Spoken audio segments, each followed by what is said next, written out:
अमित, अरे बाबूजी उठे नहीं क्या अभी तक? टाइम पर दवा नहीं लेने से उनकी तबीयत बिगड़ जाती है। अमित, जरा देखोगे क्या उनके कमरे में जाकर? मैं रोटियां बना रही हूँ, सब्जी भी गैस पर रखी है, तुम्हारा टिफिन भी लगाना है अभी।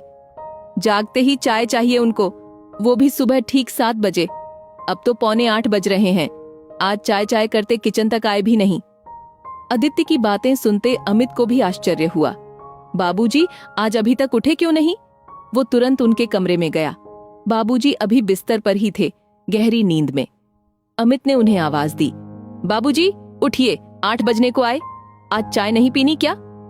कोई जवाब न पाकर अमित ने उन्हें हिलाया और जगाने की कोशिश की, लेकिन उनके एकदम ठंडे पड़े शरीर के स्पर्श से वह चौंक गया और चीखा, अदिति इधर आओ जरा, देखो बाबूजी उठ नहीं रहे हैं। रोटी बेलना छोड़ सब्जी की गैस बंद कर अदिति तेजी से बाबूजी के कमरे में पहुंची। अमित को कुछ सूझ नहीं रहा था। बोला, अदिति देखो बाबूजी उठ नहीं रहे हैं। अदिति ने भी कोशिश की मगर बाबूजी न जागे। उसकी आंखों से अश्रु बह निकले। फिर खुद को मानो सांत्वना देती हुई वह बोली, जरूर रात की दवाओं के असर से गहरी नींद में है। ठहरो, मैं डॉक्टर को फोन करती हूँ। अदिति ने बाबूजी के रेगुलर डॉक्टर को कॉल किया। हेलो डॉक्टर साहब, मैं गीता बोल रही हूँ। डॉक्टर? हाँ गीता बोलो। बाबूजी तो ठीक है ना? परसों ही तो उन्हें चेक किया था, बीपी बढ़ा हुआ था, इसलिए मैंने दवाई भी चेंज कर दी है। अदिति, डॉक्टर साहब बाबूजी उठ नहीं रहे, प्लीज आप जल्दी घर आएंगे क्या? डॉक्टर, हाँ मैं तुरंत आता हूँ। 10 मिनट में डॉक्टर साहब आ गए, बाबूजी को चेक किया, फिर अमित की पीठ पर सांत्वना की थपकी देते हुए बोले, सुबह सुबह ही डेथ हुई है इनकी, बीपी ही इन पर भारी गुजरा, मैं डेथ सर्टिफिकेट बना देता हूँ। डॉक्टर की बात सुन अदिति हिचकियां ले लेकर रोने लगी। डॉक्टर ने उसे कहा, गीता जन्म मरण हमारे हाथ में थोड़ी होता है, और फिर उम्र भी तो हो गई थी इनकी, होनी को कौन टाल सकता है? फिर अमित की ओर देखते हुए बोले, मैं तो कहता हूँ अच्छा ही हुआ जो तकलीफ से निजात पा गए।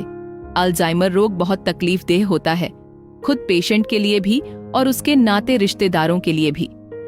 डेथ सर्टिफिकेट पर उनका नाम क्या लिखूं? उन्हें चेक करने आता था तो तुम लोगों की देखा देखी मैं भी उन्हें बाबूजी ही कहता था। गीता के बाबूजी के रूप में ही जानता हूं मैं इन्हें। डॉक्टर ने आगे कहा। थोड़ी देर के लिए अमित और अदिति सकपकाए से एक दूसरे का मुंह देखने लगे।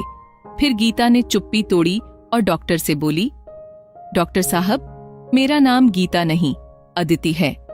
पिछले 10 सालों से मैं बाबूजी के लिए गीता बनी हुई थी। डॉक्टर, क्या मतलब? अदिति, करीब 10 साल पुरानी बात है डॉक्टर साहब। मैं साग भाजी लेने सब्जी मार्केट गई थी।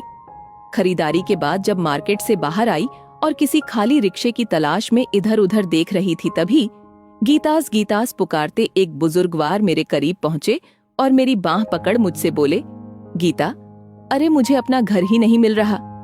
कब से मैं यहाँ खड़ा हूँ लेकिन किधर जाऊं कुछ समझ ही नहीं आ रहा। अच्छा हुआ तू आ गई, चल अब घर चलें। बुजुर्गवार किसी अच्छे घर के लग रहे थे, दिखने में भी और कपड़ों से भी। मेरा हाथ थामे बोलने लगे, गीता चल जल्दी, मुझे कब से भूख लगी है। मुझे समझ नहीं आ रहा था कि मैं क्या करूं।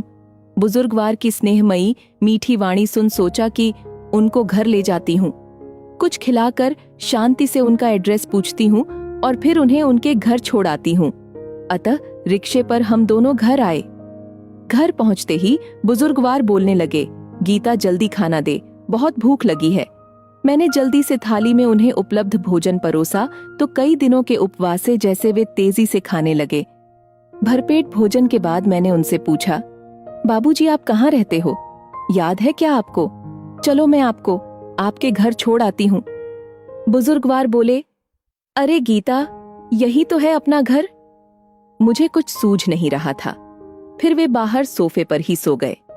शाम को अमित के घर आने पर मैंने सारा किस्सा सुनाया। फिर अमित के कहने पर हमने न्यूज़पेपर में गुमशुदा वाले पृष्ठ पर और टीवी के गुमशुदा वाले कार्यक्रम के माध्यम से बुजुर्गवार का एड्रेस और नाते रिश्तेदारों का पता करना प्रारंभ किया। अमित ने पुलिस थाने में भी बुजुर्गवार की जानकारी दी। पुलिस ने कहा, कुछ पता चलने पर खबर करेंगे। तब तक बुजुर्गवार को अपने घर पर रखो या तुम्हें दिक्कत हो तो उन्हें सरकारी वृद्धाश्रम अथवा अस्पताल में दाखिल करवा दो। गीता गीता पुकारते हुए मेरे आगे पीछे घूमा करते। गीता आज भिंडी की सब्जी बना, आज बेसन के भजिए वाली कढ़ी बना, आज हलवे की इच्छा है, ऐसी फरमाइशें किया करते।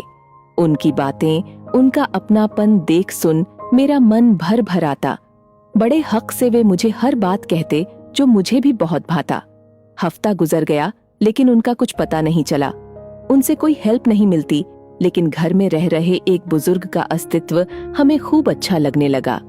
उनके लिए कुछ करना हमें खूब भाता। मैंने और अमित ने निर्णय लिया कि हम उन्हें कहीं नहीं भेजेंगे, अपने घर पर अपने साथ ही रखेंगे। फिर हमने पुलिस थाने में भी अपने इस निर्णय की सूचना दे दी। बस तभी से बुजुर्गवार हमारे बाबूजी बन गए। 10 बरस हो गए मेरा दूसरा नामकरण गीता हुए। आज बाबूजी के साथ गीता का भी अस्तित्व समाप्त हो गया।